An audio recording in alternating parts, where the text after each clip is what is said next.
Bismillahirrahmanirrahim. Bismillahirrahmanirrahim.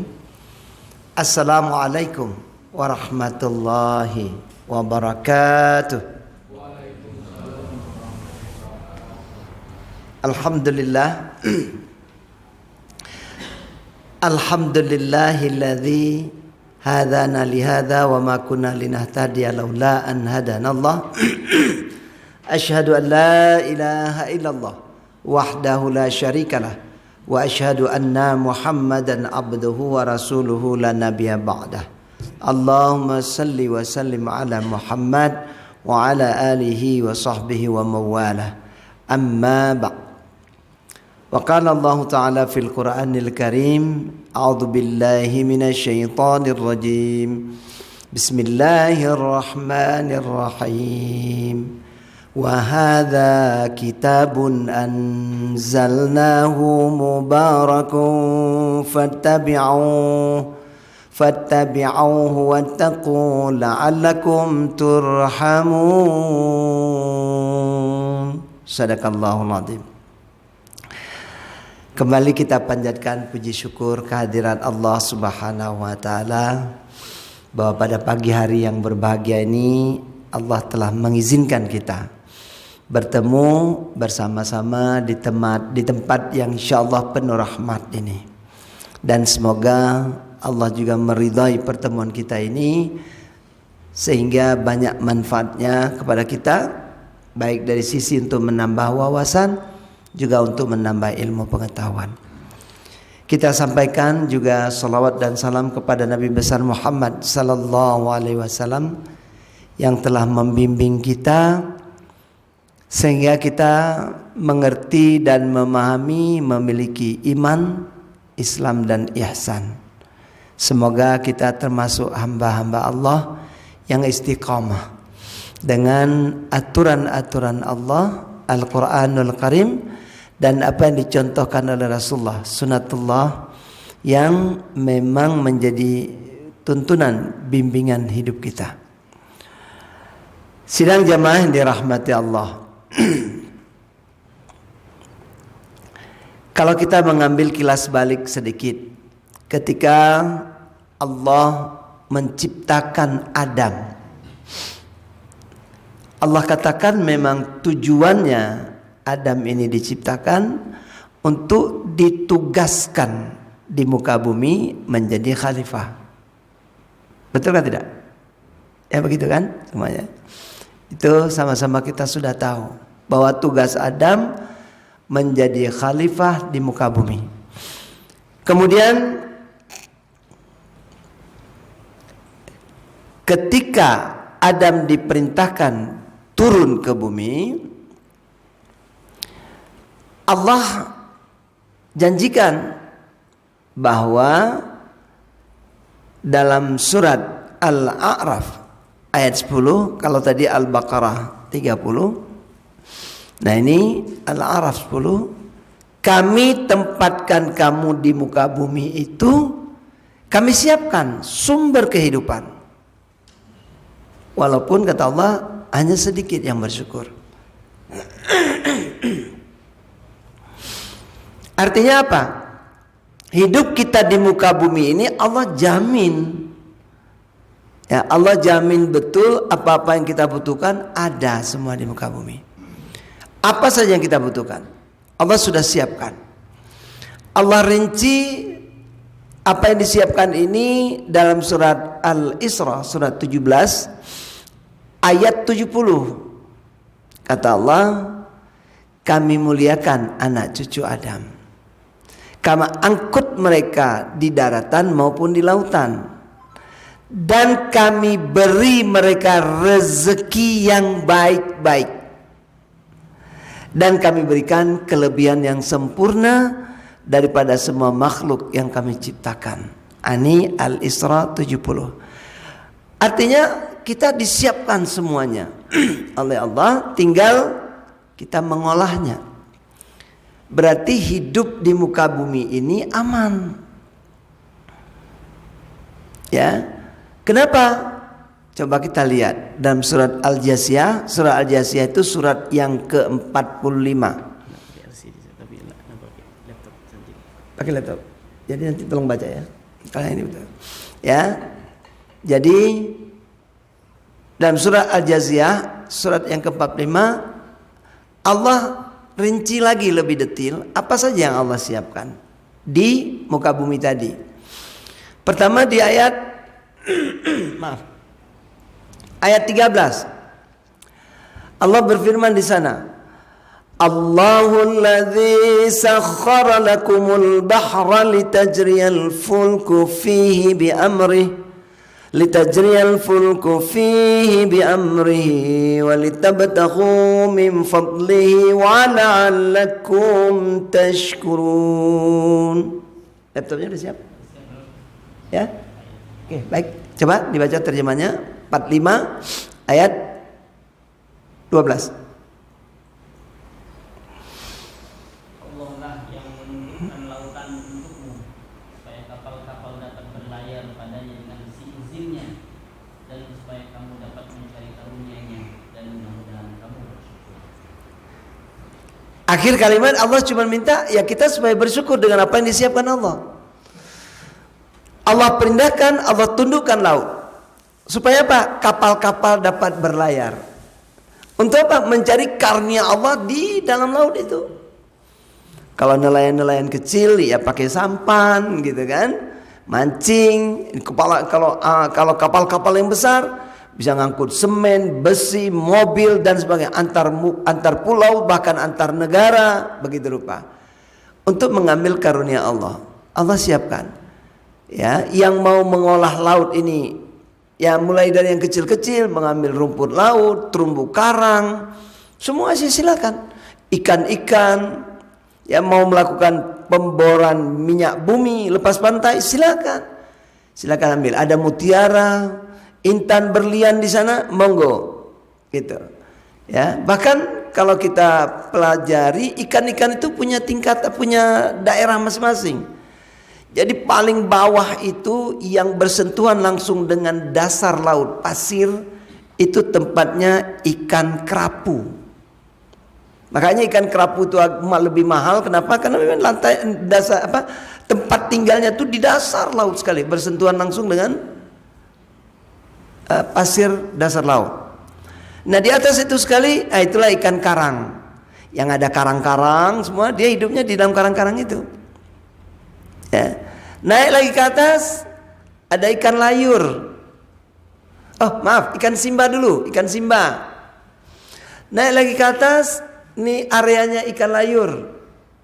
Dan seterusnya sampai paling atas tuh ikan tongkol yang paling banyak di mana-mana. Maka ikan tongkol kenapa ada hampir di seluruh dunia karena dia paling atas. Ya, nah jadi Allah sudah bagi area-area itu. Ya silakan kata Allah, silakan olah, ambil rezeki yang kami siapin. Terus apa lagi yang Allah siapkan? Nah, kita lanjut tadi 45 ayat 12 ya ke ayat 13. Allahul ladzi tadi udah ya 13. Wa sakhkhara lakum ma fis samawati wa ma fil ardi jami'an min Inna fi dzalika laayatin liqaumin yatafakkarun. Ayat 13. Dan dia menundukkan untuk kalian apa yang ada di langit dan apa yang ada di bumi semuanya. Nah, semuanya apa yang ada di langit, apa yang ada di bumi, semuanya ditundukkan oleh Allah. Artinya Allah perintahkan untuk melayani manusia. Terus kemudian sebagai rahmat daripadanya. Ini sebagai rahmat dari Allah. Jadi kalau kita lihat nih betapa besar dan luasnya rahmat Allah. Ya, Allah minta apa di sini? Lanjut. Sesungguhnya pada yang demikian itu benar-benar terdapat tanda-tanda kekuasaan Allah bagi kaum yang berfikir. Nah, menggunakan akal pikiran, berpikir, pahami ini sebagai tanda-tanda kekuasaan Allah. Jadi sampai di sini hidup kita nyaman. Mestinya begitu. Karena Allah sudah siapkan sumber kehidupan semua. Mestinya tidak ada kesusahan buat kita. Ini garansi dari Allah. Makanya ketika Adam pertama sekali diperintahkan oleh Allah turun ke muka bumi, Allah jamin dengan petunjuk, yang dengan petunjuk itu kalau kita ikuti, Adam dulu ikuti, seluruh Adam dan anak cucunya ini happy hidupnya di dunia, senang, tidak ada masalah, benar-benar menyenangkan, tidak ada rasa takut dan tidak ada rasa khawatir dan tidak pernah bersedih hati. Ini garansi dari Allah. Yang penting kata Allah apa? Ikuti petunjukku. Inilah yang harus kita pahami pada hari ini. Yuk kita kembali dulu ke petunjuk Allah, ke tuntunan Allah, karena itu yang menjamin hidup kita di muka bumi dari Adam. Nah, ketika Allah perintahkan silakan kalian turun berdua ke muka bumi, nanti akan kuberikan petunjuk yang kunamakan dengan hudan. Petunjuknya itu hudan. Ikuti petunjuk ini, aman hidupmu. Ya, surat Al-Baqarah ayat 38.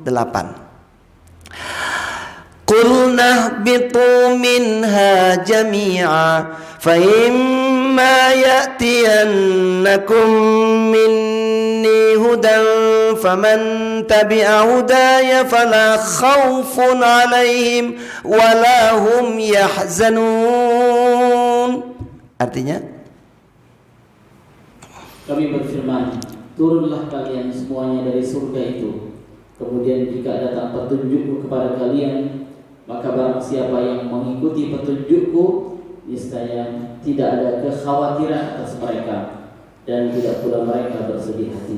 turun ke muka bumi, nanti kuberikan petunjuk. Dan barang siapa, artinya siapapun pada waktu itu yang mengikuti petunjuk-petunjuk dari Allah yang Allah sebutkan di sini hudan, maka tidak ada kekhawatiran. La khaufun alaihim, mereka enggak pernah khawatir, walahum yahzanun, dan mereka tidak pernah bersedih hati, enggak pernah risau. Tapi ikuti petunjukku. Nah, apa yang kamu butuhkan kusiapkan di muka bumi. Apapun kuperintahkan kerjakan. Bapak Ibu, ini kita harus kembali lagi, kita pahami lagi, kita lihat lagi. Oh, ini yang diberikan Allah dulu dari Adam. Tapi memang Allah katakan, tapi kalau kamu ingkar, tidak mengikuti petunjukku, ya kamu akan susah. Hidup di dunia ini muter sana muter sini, nggak ada endingnya. Finalnya juga tak menyenangkan. Kalau kamu ingkar, kamu bantah, kamu tidak patuhi ayat-ayat kami, aturan-aturan yang kami buat, bahkan sampai akhirnya nanti kamu akan kekal di neraka jahanam. Ya, jadi ini sudah dinyatakan oleh Allah dari awal ketika manusia pertama diciptakan. Jadi kalau anak keturunan Adam semuanya ikuti, aman. Jadi hidup di dunia ini sama dengan hidup di surga, senang berdasarkan ayat ini. Yuk kita lihat. Tadi kan surat 2 ayat 38. Allah bilang nanti kasih petunjuk, ikuti, nggak ada khawatir dalam hidupmu. Tapi kalau kamu langgar, nah di ayat 39. وَالَّذِينَ كَفَرُوا وَكَذَّبُوا بِآيَاتِنَا أُولَئِكَ أَصْحَابُ النَّارِ هُمْ فِيهَا خَالِدُونَ. Adapun orang-orang yang kafir dan mendustakan ayat-ayat kami, mereka itu penghuni neraka, mereka kekal di dalamnya.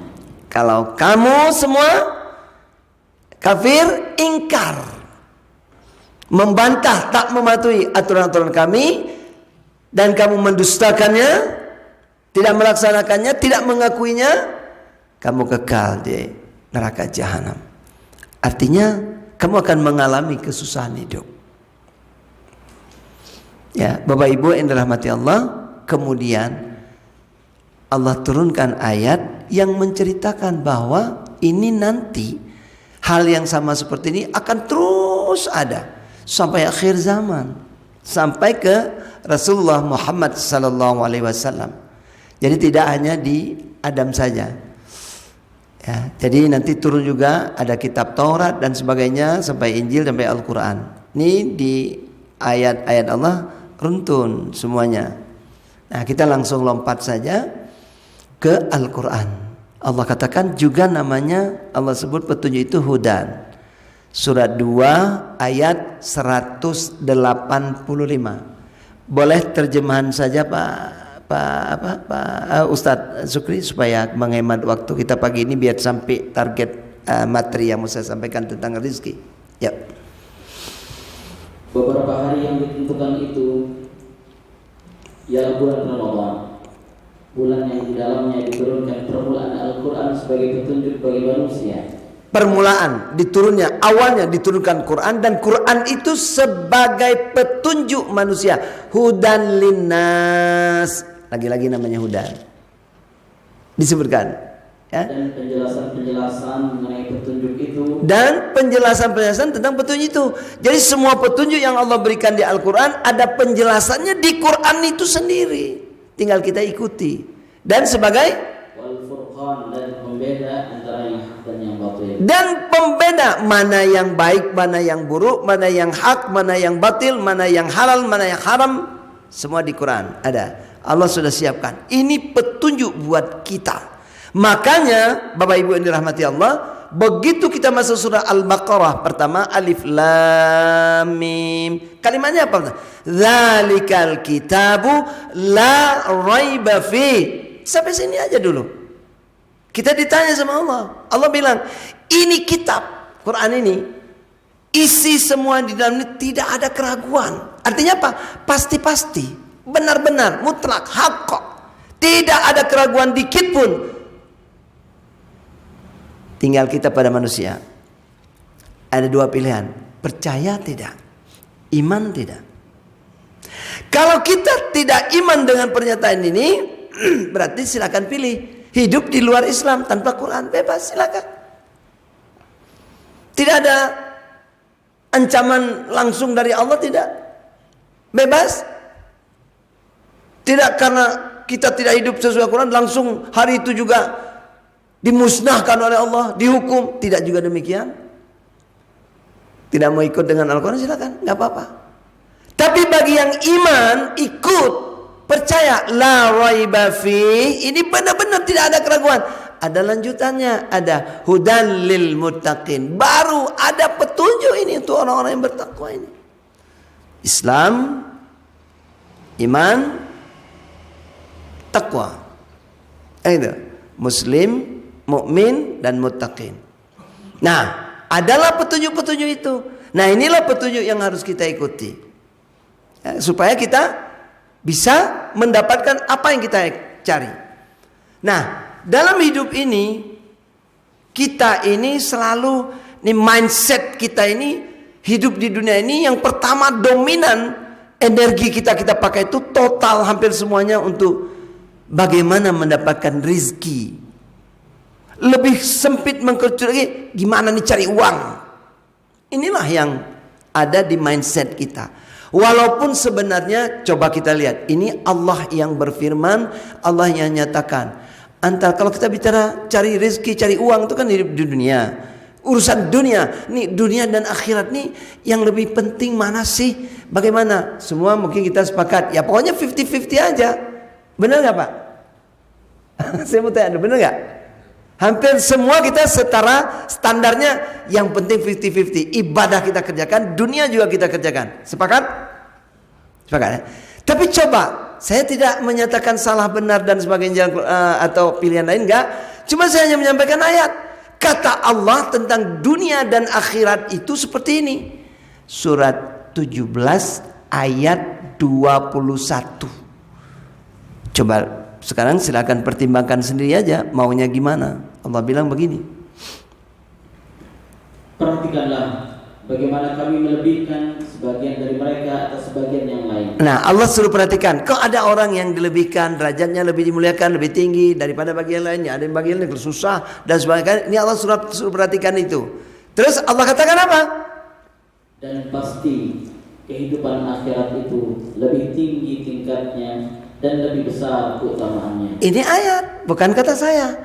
Dan pasti, kata pasti, Kehidupan akhirat itu lebih tinggi tingkatnya dan lebih besar keutamaannya. Dan lebih penting, lebih besar, lebih utama untuk diraih, dikerjakan dulu daripada keperluan yang lain. Karena ini lebih tinggi tingkatnya dan lebih besar keutamaannya. Ini ayat. Jadi kalau kita selama ini mungkin banyak kesulitan, muter-muter, nggak dapat juga, nggak selesai. Kenapa? Ya karena kita tidak kembali kepada Al-Quran. Allah bilang kamu urus dulu akhiratmu, urus akhiratmu, nanti ku urus duniamu. Jadi gimana caranya? Tolong dulu agamaku, itu akhirat. Kamu tolong agamaku, nanti ku tolong kamu, pasti. Hei orang-orang yang beriman, yang dipanggil di sini orang yang beriman. Kenapa? Karena akan ku perteguh kedudukanmu di muka bumi ini, nyaman kamu. Tapi tolong dulu agamaku. Kan ini sudah sering kita dengarkan ayatnya kan, surat Muhammad surah 47 ayat 7. Surah 47 ayat 7.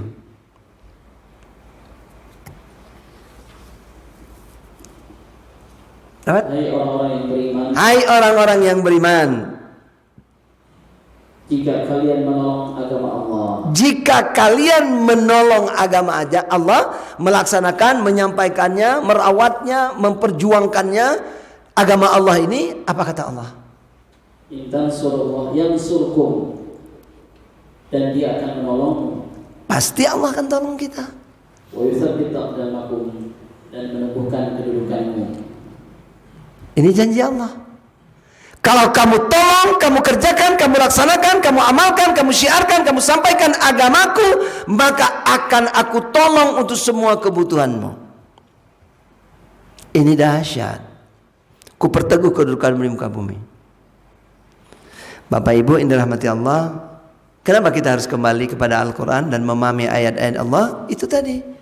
Dari awal Nabi Adam sudah dibilang begitu. Nah, dan itu berlaku sampai kita dengan kitab-kitab yang ada isinya sama, kembali ke Al-Quran kalau sekarang. Dan ada ayat Allah kasih tahu sama Nabi Muhammad, ya Muhammad, apa yang kuperintahkan padamu ini dulu juga sama kuperintahkan ke nabi-nabi semuanya yang lain tuh semua sama. Jadi itulah yang kuperintahkan padamu sekarang. Kan ada ayatnya begitu, surat 4 ayat 163.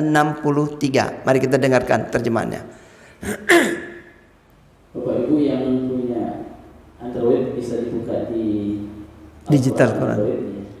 Itu yang dari awal saya bilang kalau ada Quran terjemahan buka, kalau tidak di HP. Maksud saya tuh, saya ini biasa menyampaikan Al-Quran ini dengan melibatkan semua peserta. Yuk buka dan lihat sendiri Qurannya, bener nggak itu? Karena kan hari ini kita tidak pakai LCD proyektor, tadinya rencananya begitu, cuma karena sesuatu dan lainnya tidak tampil. Jadi Quran dan hadisnya nggak tampil, khususnya Quran. Nah Bapak Ibu boleh buka di HP masing-masing. Ya lanjut terjemahannya.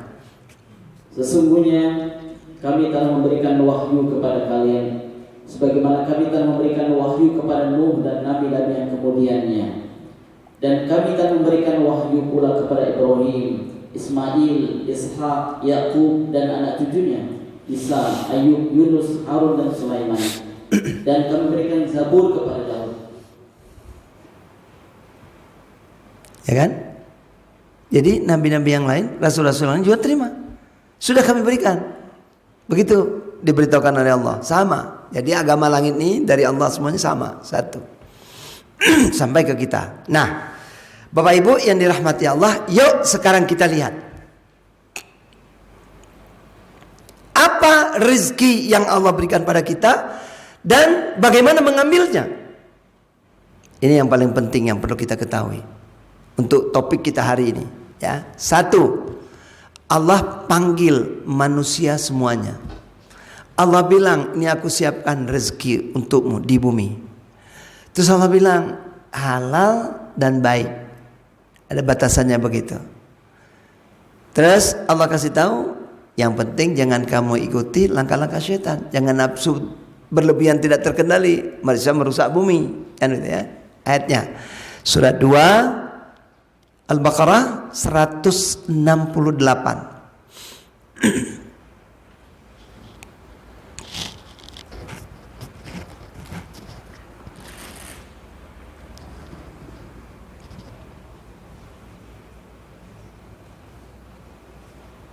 Hai sekalian manusia, Hai sekalian manusia. Semua manusia dipanggil. Ya. makanlah yang halal dan lagi baik dari apa yang terdapat di bumi. Makanlah yang halal lagi baik. Di mana? Yang terdapat di bumi. Coba. Dan janganlah kalian mengikuti langkah-langkah syaitan. Dan janganlah kamu ikuti langkah-langkah syaitan. Karena sesungguhnya syaitan itu adalah musuh yang nyata bagi kalian. Nah, yang dipanggil ini manusia semua. Berarti adil. Siapa aja silakan. Ambil nih makanan yang sudah disiapkan. Apa? Yang halal lagi baik yang kamu ambil. Maksudnya halal gimana? Ini kan kita belum bicarakan lagi ada perbedaan agama apa semua di dunia. Tapi Allah bilang untuk seluruh manusia ini halal. Maksudnya yang bukan punya orang ya jangan ambil. Ya janganlah mencuri. Jangan ambil dengan cara menipu. Jangan mengambil dengan merugikan orang lain. Ya termasuk juga janganlah korupsi. Jangan juga markup. Kira-kira kalau teknisnya secara manajemen begitu jadinya. Ambil yang benar, yang baik-baik aja. Dengan cara yang bagus. Tapi itu memang milikmu dan baik buatmu, halal, ambil. Nah kalau dia berbahaya kamu ambil, tidak menyelamatkan kamu, bahkan mengancam kamu, yang gak usah ambil. Nggak baik. Jadi makan yang halal lagi baik.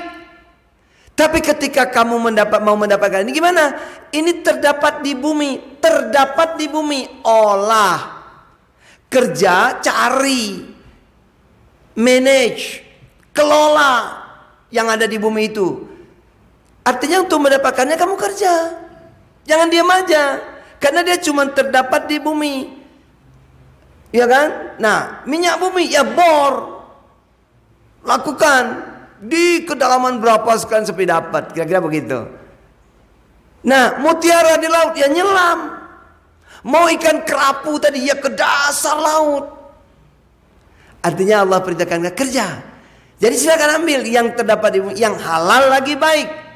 Ketika kamu mengambilnya, mengolahnya, ingat jangan ikuti langkah-langkah syaitan. Karena akan merusak bumi kalau kamu nafsu di depan.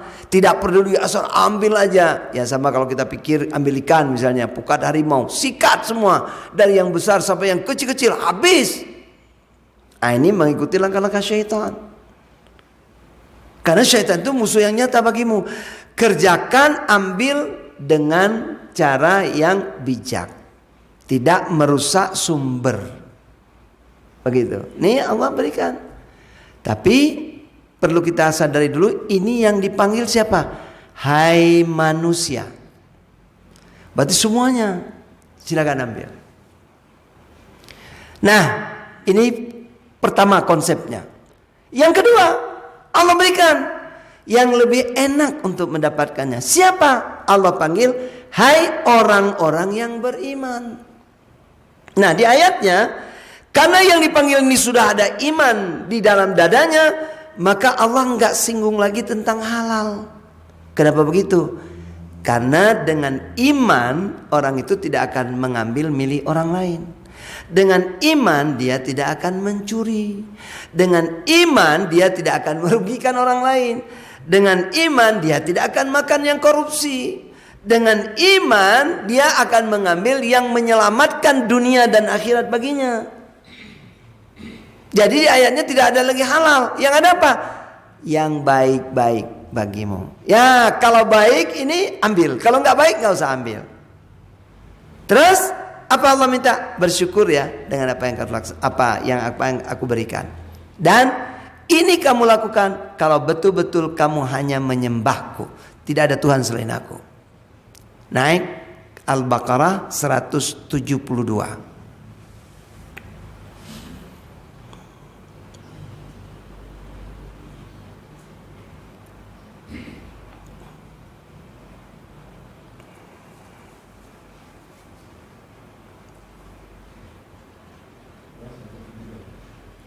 Al-Baqarah 100. Kenapa? Sudah ada LCD? Nggak bisa. Oh nggak bisa? Oh kenapa? Temboknya. Oh iya, temboknya gelap ya.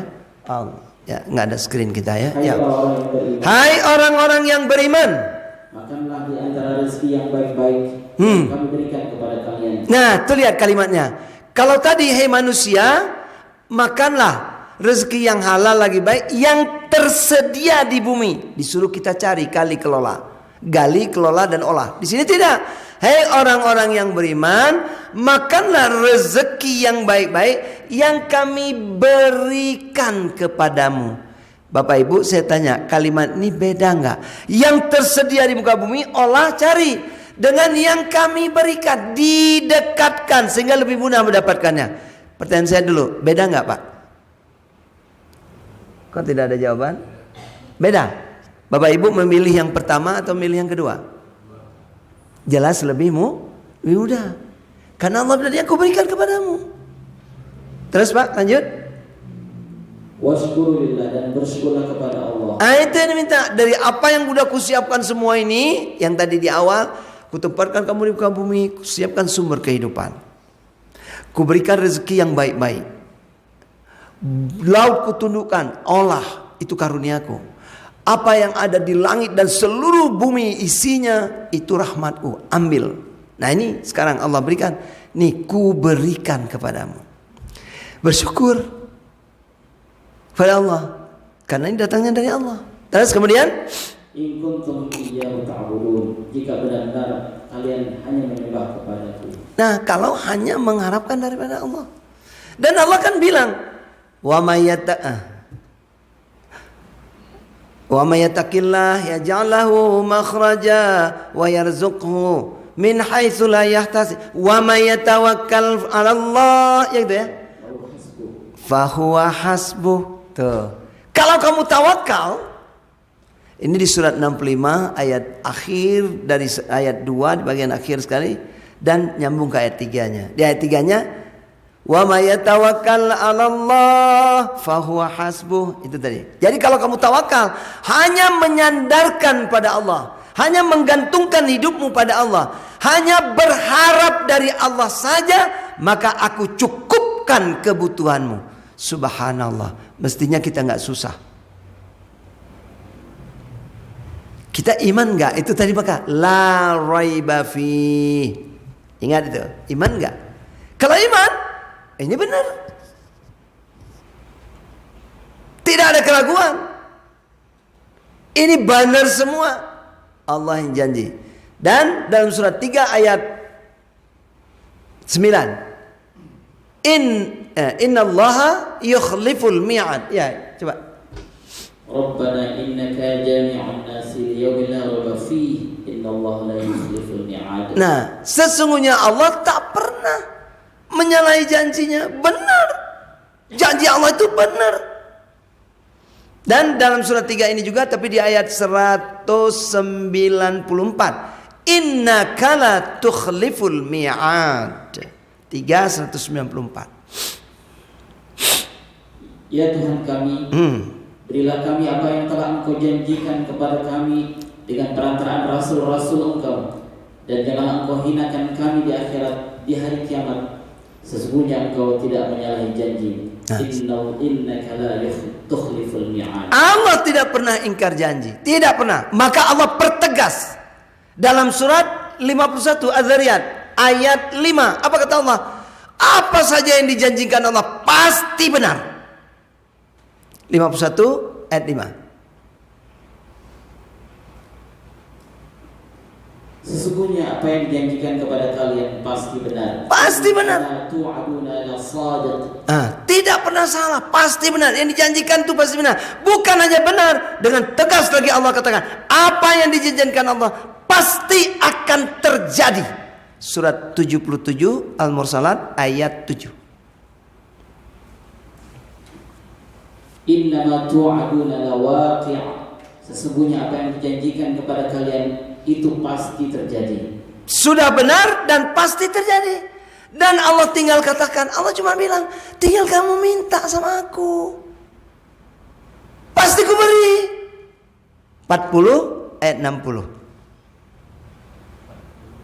Surat 40 ayat 60. Ud'ani astajib lakum.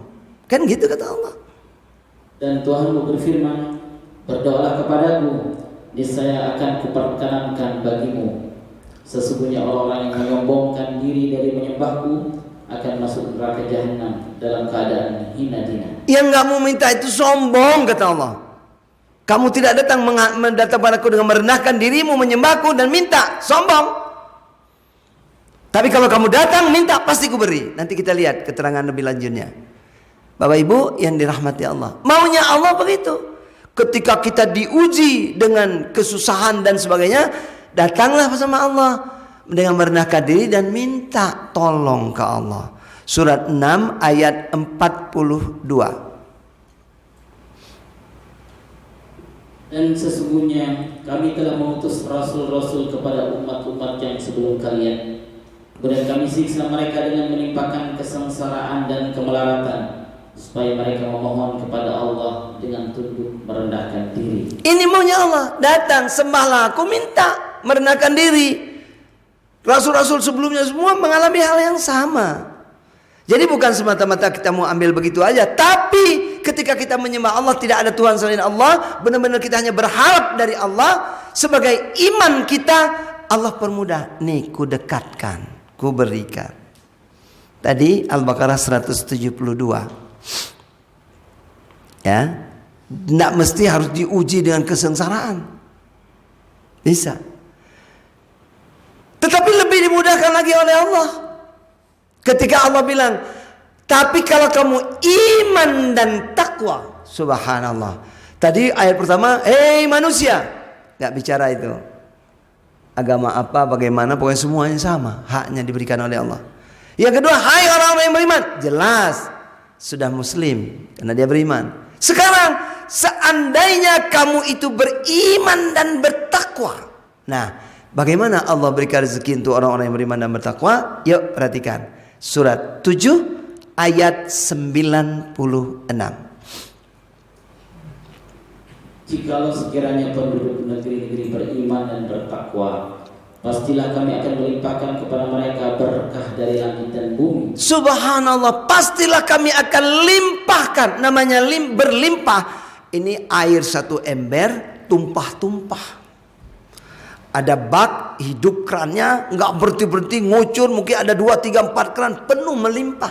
Ini kalaulah penduduk negeri-negeri itu, oke, nggak banyak negeri deh, satu aja. Seandainya penduduk di Jember itu semuanya beriman dan bertakwa kepadaku, niscaya akan kulimpahkan rezeki dari langit dan dari bumi. Asik. Nah itu Allah bilang, kalau kamu ikuti petunjukku, tidak ada rasa takut dalam hidupmu dan tak perlu kamu khawatir. Ini yang kita lupa. Kita hidup menggunakan akal kita, lupa sama Allah, merasa kita pintar sekali. Kita lakukan apa yang bisa kita lakukan. Ini terbit. Oh sudah syuruk langsung. Terbit baru kan? 10 menit kemudian syuruk kan? Begitu ya? Bisa ya? Ini bagaimana? Masih bisa dilanjutkan? Bisa? Oke, baik. Nah jadi begitu. Kita menggunakan akal pikiran kita, merasa pintar. Inilah yang membuat kita muter sana muter sini, nggak selesai. Mapping, wow besar benar keuntungan yang ada, dikerjakan rugi, bangkrut. Itu yang terjadi. Kenapa? Karena tidak tunduk dan patuh dengan aturan Allah. Jadi sebagian orang terkadang meremehkan Al-Quran. Ya kan? Kenapa? Karena ada ilmu pengetahuan dengan sekolah yang tinggi, universitas yang besar. Wah, di luar negeri lagi belajar ilmu bisnis, pulang-pulang sudah apa ya? Apa itu? Apa aja itu? Gelarnya? Kalau gelar bisnis dari luar negeri apa namanya? Apa Pak? Hah? Ya apalah, saya pun nggak tahu itu kan. Pokoknya bisnis dari luar negeri. Wah, ini dari Oxford, dari mana lagi? Yang Amerika sana tuh apa tuh? Ya apalah namanya tuh begitu. Pulang ke Indonesia, berbisnis kan dengan cara berpikir manusia. Beda jalannya, keberkahannya yang didapat ketika kita ikuti dengan cara Allah. Kenapa Bapak Ibu saya sampaikan cerita singkat yang populer dan sering kita dengar, percakapan antara Imam Malik dan Imam Syafi'i. Pernah dengar? Tentang rezeki, pernah dengar? Belum? Masa iya? Begini, Kan Imam Syafi'i berguru ke Imam Malik, betul tidak? Dalam satu diskusi, Imam Syafi'i berkata, Syekh, guru, berarti kita kalau mau dapat hasil rezeki, kita harus kerja dulu. Kata Imam Malik, benar Syafi'i. Tapi ada amalan yang kita bisa lakukan dengan mendekatkan diri pada Allah. Allah kirim rezeki. Tidak mungkin, Syekh. Karena semua ayat-ayat di Al-Quran, kamu akan mendapatkan apa yang kamu lakukan, apa yang kamu usahakan. Intinya kita harus bekerja dulu baru dapat. Lantas kata Imam Malik, ya benar Syafi'i, tapi kamu belum sampai pada pemahaman di mana cukuplah kita meminta pada Allah, Allah akan berikan. Imam Syafi'i belum mengerti. Sampai di situ diskusinya terhenti. Imam Syafi'i permisi, pamit keluar dan beliau jalan. Dalam perjalanannya lewat di satu kebun anggur yang sedang panen. Si juragan anggur panggil, hei anak muda, kamu mau nggak anggur? Mau. Kalau gitu bantu kami petik panen. Syafi'i pun bantu petik panen. Petik anggurnya semua sampai selesai sore hari. Kemudian beliau pamit, udah selesai. Si juragan anggur panggil, sebentar anak muda, karena kamu sudah bantu kami, ini kami berikan kepadamu sejumlah anggur. Karena kamu sudah membantu kami petik panen. Nih anggur, diberikan anggur yang besar-besar, kemudian sudah matang gitu kan, harum, bagus. Imam Syafi'i tersenyum. Kenapa tersenyum? Bukan senang diberi anggur. Beliau berpikir, benar pendapat saya. Kalau saya tidak bantu, gak mungkin si juragan ini beri anggur. Dan si juragan juga sebagai tanda terima kasihnya, dia titip juga, ini untuk gurumu, beri ya anggurnya. Maka Imam Syafi'i pun bergegas pulang kembali ke perguruan dan ketemu. Langsung dia mencari Imam Malik sebagai gurunya, ingin bercerita apa yang terjadi. Ketemu, Syekh, tadi setelah kita diskusi, inilah santunnya ya, seorang Syafi'i tidak menyatakan, wah kalau saya nggak kerja, ini mana dapat?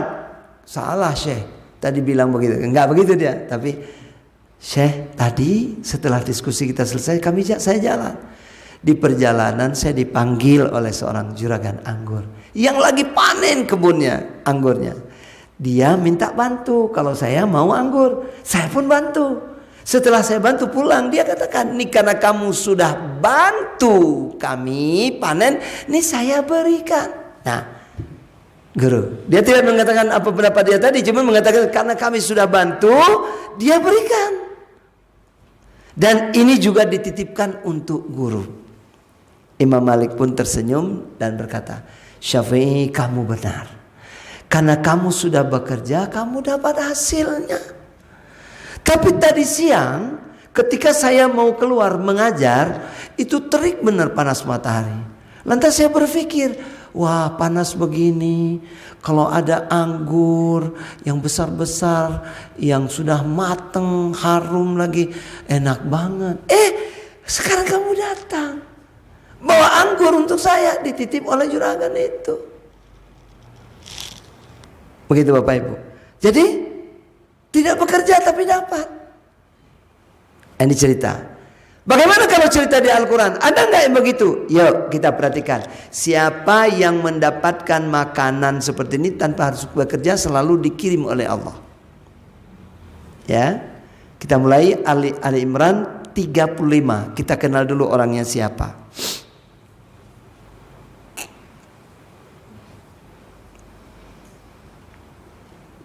Ingatlah ketika istri Imran berkata, ya Tuhanku, sesungguhnya aku menazarkan kepada Engkau anak yang dalam kandunganku menjadi hamba yang soleh dan berkhidmat di Baitul Maqdis.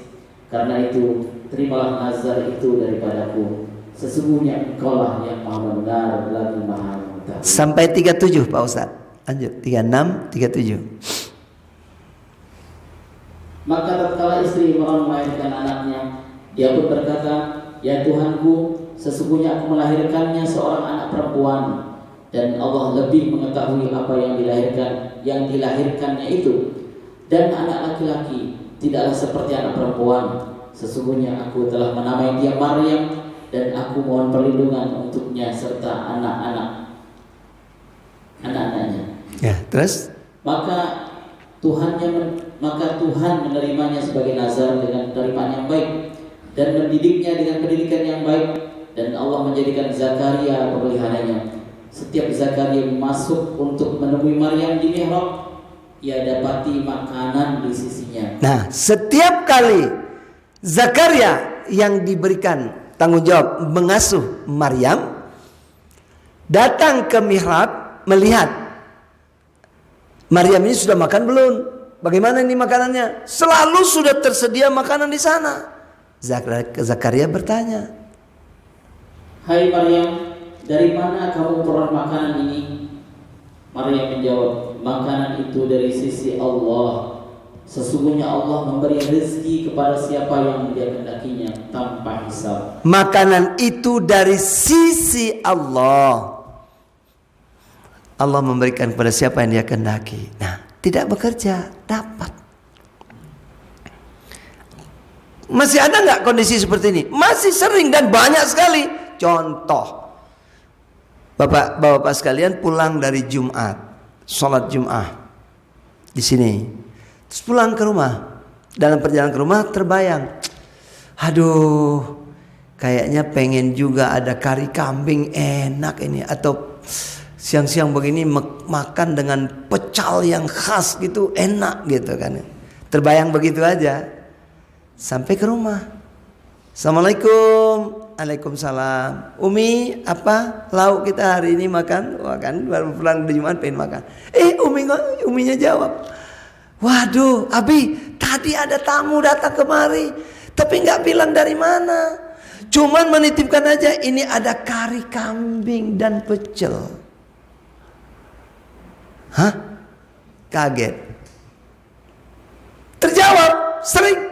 Ada nggak begitu? Saya mau tanya. Ada? Bisa nggak terjadi seperti itu? Jujur ini, ada nggak Pak? Hah? Masih memungkinkan nggak terjadi begitu? Sering, banyak. Artinya Allah kirimkan. Tidak harus cari. Ini dia. Bukan saja didekatkan, bahkan langsung sudah diberikan. Ya kan? Kenapa? Karena iman dan takwa dilimpahkan. Begitu sebut langsung datang. Ya kan? Maka Allah katakan kuncinya di mana? Ayo sholat, balik lagi ke sholat. Karena dengan sholat itu kami akan beri rezeki. Bukan kami minta rezeki darimu, kami akan beri rezeki darimu. Tapi sholat, perintahkan keluargamu untuk mendirikan sholat. Surat 20 ayat 132. Dan perintahkanlah kepada keluargamu mendirikan sholat, dan bersabarlah kalian dalam mengerjakannya. Kami tidak meminta rezeki kepada kalian, kamilah yang memberi rezeki kepada kalian, dan akibat yang baik itu adalah bagi orang-orang yang bertakwa. Ini jelas. Wa'mur ahlaka bis-shalah. Perintahkan. Makanya keluarga harus diurus. Apalagi subuh begini, berat bangunnya, bangunkan, harus bangunkan. Soal dia bangun atau tidak, udah berapa kali bangun, itu kembali lagi pada yang bersangkutan. Tapi kita sudah lakukan perintah. Kenapa? Karena Allah bilang rezeki itu datang, pembukanya adalah sholat pagi hari. Dari pagi, bayangkan ya. Bapak Ibu yang dirahmati Allah, makanya kenapa dari pagi itu kita sholat subuh. Sholat subuh ini di dalam Al-Quran, subuh itu ada dua kata. Satu kata, coba 1778 Pak, subuh itu disebut itu dengan kata-kata apa?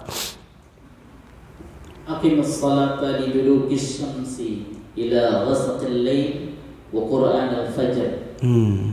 Inna Qur'an al-fajr kana mashhuda. Jadi muncul kata-kata subuh itu dengan kata apa? Al-fajr. Al-fajr. Dirikanlah salat dari sesudah matahari tergelincir sampai gelap malam, dan dirikanlah pula salat subuh al-fajr. Nah, satu. Nah, fajar ini sendiri kan kita sama tahu artinya sinar yang baik, penerang. Sinar yang penuh harapan, cahaya yang penuh harapan. Itu fajar. Kalau balik lawannya fujur, apa ini? Membantah, membangkang, tidak taat. Kan fujur itu kan? Surat 91 Asy-Syams, fa'alhamaha fujuraha wa taqwaha. Betul enggak? Ya, artinya apa? Fa'alhamaha fujuraha wa taqwaha. Allah mengilhamkan berupa ketaatan, kejahatan dan ketaatan. Takwa itu tadi fajar ketaatan, fujur kejahatan. Nah, satu lagi di Quran lagi muncul kata-kata subhi. Ini di surat At-Takwir ya. Ya, di ayat berapa itu Pak Ustaz? Takwir, At-Takwir. Coba lihat di ayat berapa? Tanafas. Tuh kata-katanya muncul langsung. Baca lengkapnya Arabnya. Ya coba dilihat, saya nggak ingat. Coba lihat ayat berapa itu. Takwir.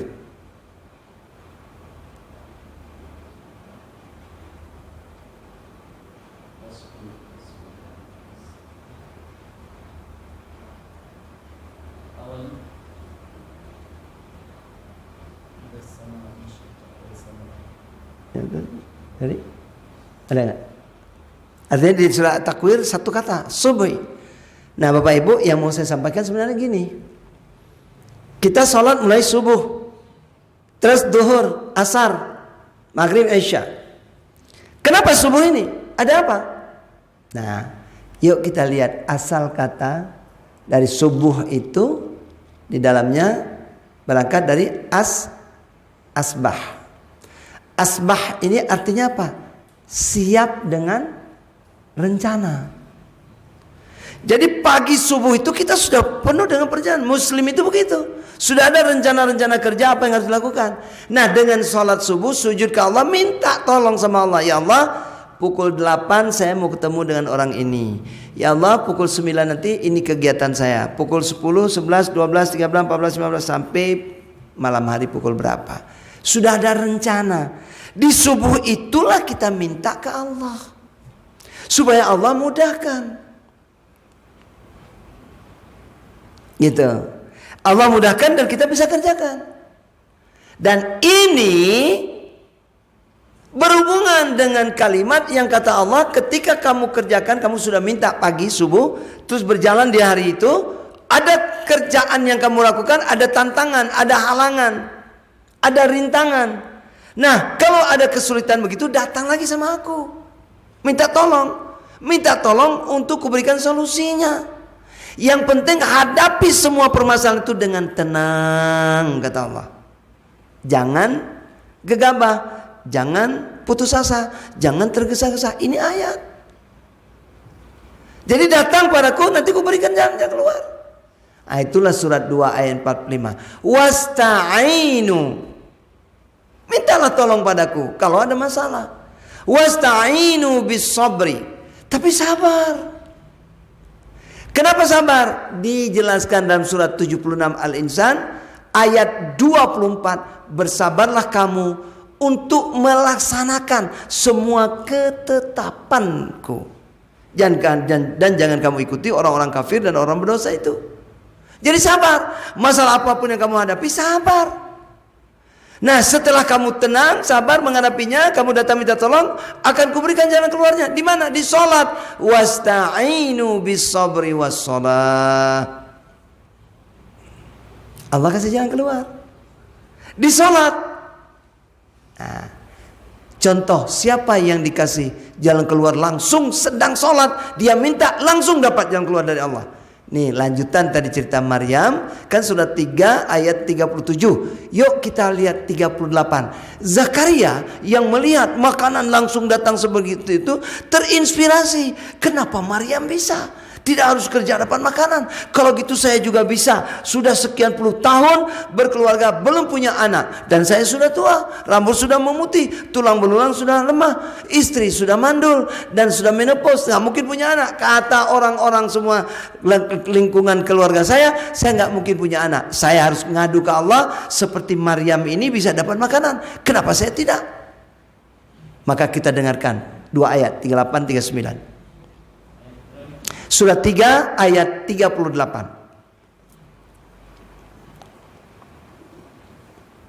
Di sana Zakaria mendoa kepada Tuhannya seraya berkata, "Ya Tuhanku, berilah aku dari sisi Engkau seorang anak yang baik. Sesungguhnya Engkau Maha pendengar doa." Kapan dia berdoa ini dan kapan dijawab oleh Allah? Lanjut 39.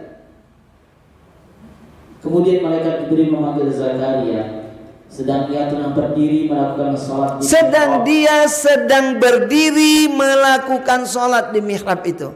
Malaikat datang dan memanggil Zakaria. Sedang berdiri, sedang melakukan sholat. Apa beritanya? Sesungguhnya Allah menggembirakan kalian dengan kelahiran seorang putra, yaitu bernama Yahya, yang membenarkan kalimat yang datang dari Allah, menjadi ikutan, menahan diri dari hawa nafsu, dan seorang nabi termasuk keturunan orang-orang yang soleh. Ulang lagi Pak, dibaca dari pertama surat 30, ayat 39-nya. Kemudian malaikat Jibril memanggil Zakaria, sedang ia tengah berdiri melakukan salat di mihrab. Katanya, sesungguhnya Allah menggembirakan kamu dengan kelahiran seorang putramu yang bernama Yahya. Cukup, jelas ini. Ya, langsung sedang berdiri minta, langsung dijawab. Bapak Ibu, tinggal kapan waktunya insya Allah kita akan belajar bagaimana meminta di dalam sholat itu, sehingga Allah langsung jawab apa yang kita butuhkan. Ya, untuk pagi ini dengan waktu yang ada, ini yang bisa saya sampaikan. Ternyata Allah sudah memberi kemudahan-kemudahan untuk hidup di dunia ini dengan rezeki mulai dari biasa-biasa saja sampai dengan yang dimudahkan dan sampai yang dilimpahkan Allah, diberikan seperti itu sedemikian rupa. Contohnya nyata tuh, kita lihat ada Maryam, ada Zakaria, langsung dapat. Ya tadi contoh dua imam, Malik dan Imam Syafi'i, berdialog dan dapat.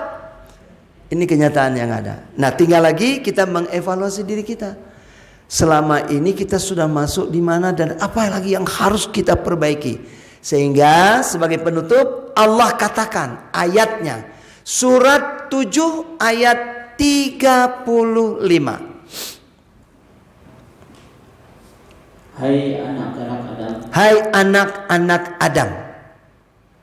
Jika datang kepada kalian rasul-rasul dari kamu yang menceritakan kepada kalian ayat-ayatku.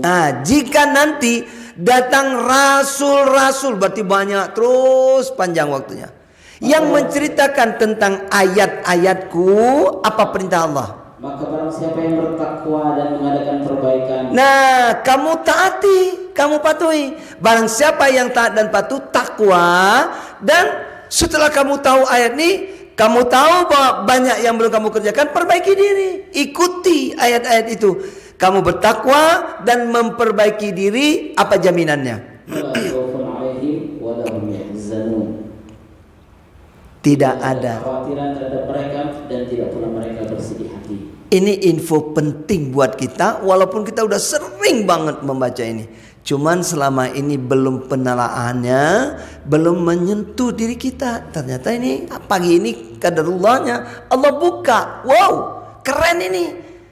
Mau apa saja di muka bumi ini Allah sudah siapkan.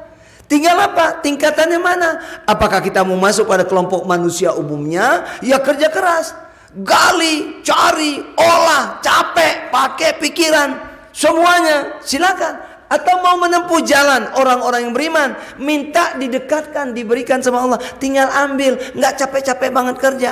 Tapi kata Allah, kalau iman dan takwa kamu belum bergerak, itu rezeki sudah kulimpahkan, kudatangkan kepadamu. Caranya bagaimana? Tinggal kita belajar tingkat lanjutannya lagi. Nanti akan ada ayat yang membuka, lakukan ini, kamu dapatkan ini, lakukan ini, kamu peroleh ini. Ya, Bapak Ibu, inilah Al-Quran. Al-Quran sebagai petunjuk dan pelajaran bagi manusia. Surat 3 ayat 138. Hada bayanul linnas wa hudam wa mau'izatun lil muttaqin. Al-Quran ini adalah terang bagi seluruh manusia dan petunjuk serta pelajaran bagi orang-orang yang bertakwa. Yuk kita ambil petunjuk dan pelajaran bagi orang yang bertakwa. Semua hal, petunjuk dan pelajaran ada di Quran. Allah sudah setting dan Allah jamin ini sampai akhir zaman tetap berlaku, up to date, tidak pernah tertinggal. Apa yang belum dipikirkan oleh manusia, mungkin berapa tahun yang akan datang, 10 tahun, 100 tahun, 300 tahun, kita nggak tahu. Nanti terungkap lagi, oh ini yang dimaksudkan oleh Al-Quran. Al-Quran yang mana? Ya ini, tidak ada lain. Ya, terjaga. Baik Bapak Ibu, terima kasih banyak atas semua perhatian dan waktunya. Saya nggak mengerti tentang bab ini, masih ada waktukah? Kalau misalnya mau tanya jawab 1-2 pertanyaan, kembali pada panitia. Kalau memang ada, oke, saya siap. InsyaAllah Allah izinkan ada ayat-ayat Allah yang menjelaskannya. Tapi kalau memang keterbatasan waktu, mohon maaf. Mungkin kita padai sampai di sini. Saya mohon maaf lahir dan batin. Pada Allah sama-sama kita mohon ampun. Oh ada, oke, baik. Bagaimana Pak?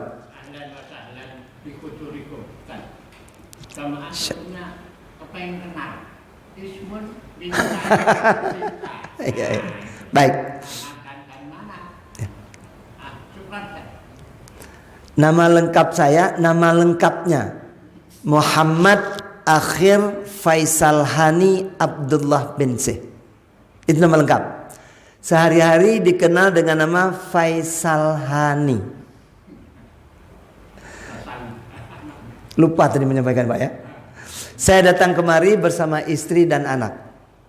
Nah, karena kenapa istri dan anak? Istri khususnya ikut ke seluruh tempat yang saya datangi harus ikut. Karena saya tunanetra Pak. Saya tidak lihat Bapak. Jadi yang mempersiapkan pakaian saya, mau mandi, mempersiapkan makan minum saya, mempersiapkan sendal di mana, sepatu di mana. Mohon maaf tadi pagi, ya kan?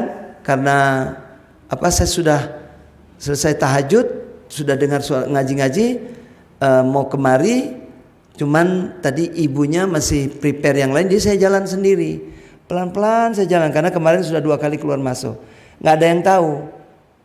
Saya lakukan karena saya nggak mau terlambat karena sudah azan. Mohon maaf ini saya cerita aja, bukti saya memang tunanetra. Pak, saya lewat situ saya kesandung. Ini kaki saya ini berdarah tadi. Karena ada besi apa di situ saya nggak tahu. Nah seperti itu. Jadi makanya perlu istri datang mendampingi jalani saya ini. Saya duduk di sini. Ya Allah ini berdarah ya Allah, kaki saya sedikit luka. Karena saya tidak melihat. Jadi saya perjalanan ini ke seluruh dunia juga Pak, ke negara-negara yang lain menyampaikan Al-Quran. Dan saya menyampaikan 2 hal. Khusus kajian Quran, pemahaman Quran, dan sholat sesuai Al-Quran dan Sunnah. Yang Bapak Ibu mungkin sering dengar nama pelatihan sholat khusyuk sesuai Al-Quran dan Sunnah. Itu dari kami, dari Pondok Tahfiz Quran Zuljalali wal Ikram Bandar Lampung. Aslinya saya dari Bandar Lampung, mukimnya, tapi suku aslinya saya orang Aceh, istri orang Melayu. Dan dalam perjalanan ini yang nyopir kali ini yang bantu putra saya ini hadir, Muhammad Kausar Al-Abrar. Alhamdulillah beliau dari Tahfiz Quran Maskanul Hufaz bersama Oki Setiana Dewi. Nah, dan juga alhamdulillah sudah setor 30 juz sudah wisuda. Gitu Pak. Dan kami punya dengan Ibu ada 5 putra putri. Yang pertama putri yang paling tua tinggal di Batu Malang, sudah berkeluarga, punya 2 putra putrinya. Adiknya ini yang pertama namanya Mutiara Janati Putri, yang kedua namanya Kamaraderi Al-Abrar, laki-laki. Sekarang di Pekanbaru, tamat selesai kuliah di ITB jurusan Geodesi Geomatika. Sudah punya 3 putra-putri. Yang ketiga perempuan, Ratu Balkis Jannati, selesai dari UICCA Sulaimania dari Turki, kemudian ditarik kembali ke Indonesia, sudah pernah ditugaskan di negara Malaysia, kemudian sekarang menjadi pimpinan pondok pesantren dari Sulaimania cabang Lampung di Kalianda, Lampung Selatan. Nomor 4, nah ini dia, Muhammad Kausar Al-Abrar, baru selesai khidmat karena beliau masuk di Maskanul Hufaz selama setahun belajar, itu beasiswa. Jadi khidmatnya setahun sudah selesai. Sebelum bekerja, tadinya beliau mau melanjutkan bekerja. Saya bilang jangan dulu nak, bantu Abi dulu sebulan aja ini. Coba lagi mau keliling nih, ada beberapa jadwal yang ada. Yuk kita ke Jawa Timur. Beliau bantu. Setelah ini beliau akan masuk kembali mau bekerja menurut keinginannya. Ya, juga sudah alhamdulillah hafiz. Adiknya yang paling kecil namanya Putri Fitriana Safira. Nah ini sekarang lagi belajar di Pondok Bisnis Indonesia di Sleman, Jogja. Tamatan juga dari Maskanul Hufaz, juga sudah hafizah, perempuan. Adiknya lebih dulu selesai Pak, baru beliau nyusul. Ya, nah sekarang lagi belajar di Pondok Bisnis. Jadi 5 putra putri kami Pak. Alhamdulillah. Ya, baik kira-kira begitu. Jadi Pak kalau ketemu kapanpun dimanapun suatu hari di luar, mohon maaf dan mohon ampun pada Allah. Kalau saya tidak tegur Bapak, bukan saya tidak tegur, tapi saya tidak kenal dan tidak lihat. Jadi Bapaklah tegur saya. Ya, assalamualaikum Pak Ustadz. Ini saya dari ini masjid apa namanya ya?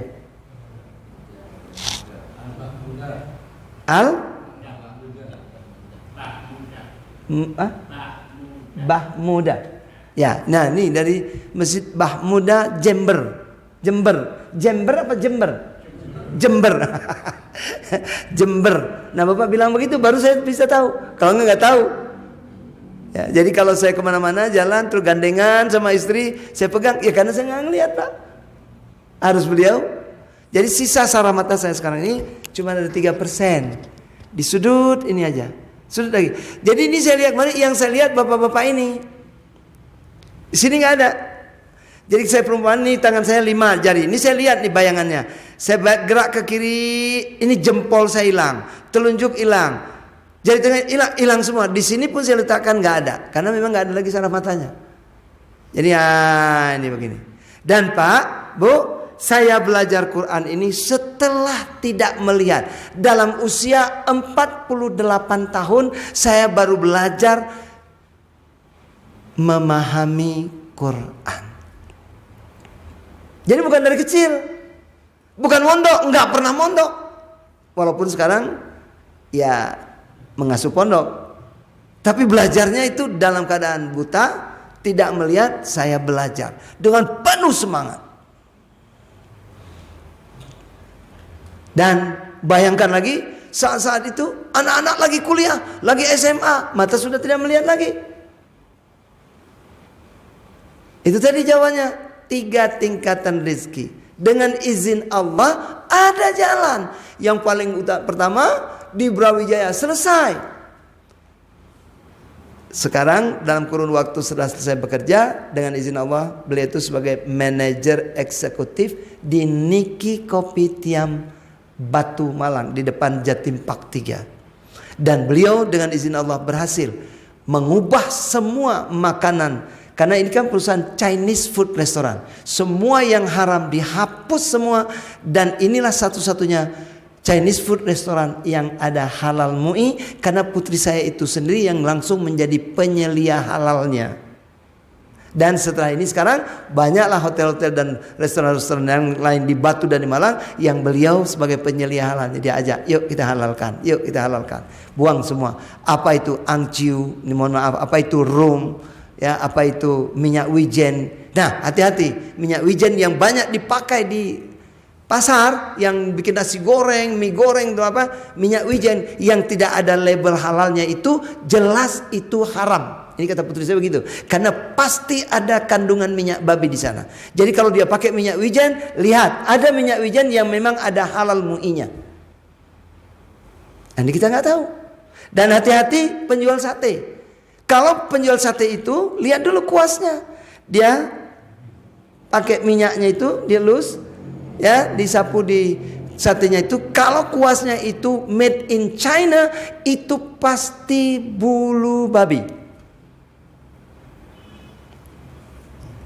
Nah, kok pada diam semua? Ya, jadi jangan pikir yang kita makan sudah halal, belum tentu. Allah ingatkan, halal lagi baik. Hati-hati.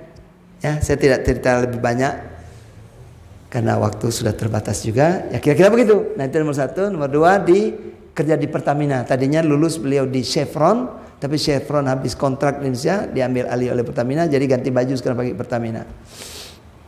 Ya, yang ketiga sudah bekerja sebagai pimpinan pondok, tinggal 452 ini yang belum bekerja, tapi beliau sudah siap bekerja, sudah diterima di suatu perusahaan tertentu.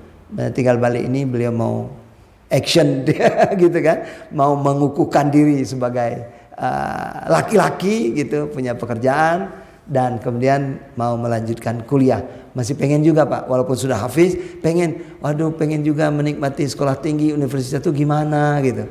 Ya monggo silakan. Ya kan, adiknya di pondok bisnis yang belajar tentang buat apa itu namanya? Konten-konten, ya, jadi konten kreator atau apa IT, itu dia lagi belajar itu. Baik, cukup ya Pak ya? Oke. Lebih kurang mohon maaf sekali lagi, semoga Allah ampuni kita dan rahmati kita. Jadilah pertemuan ini pertemuan yang baik buat kita. Subhanakallahumma wa bihamdika asyhadu an la ilaha illa anta astaghfiruka wa atubu ilaik. Subhana rabbika rabbil izzati amma yasifun wassalamu alal mursalin walhamdulillahi rabbil alamin. Wabillahi taufiq wal hidayah. Wassalamu alaikum warahmatullahi wabarakatuh. لا يحتسب ومن يتوكل على الله فهو حسبه إن الله بالغ أمره قد جعل الله لكل شيء قدرا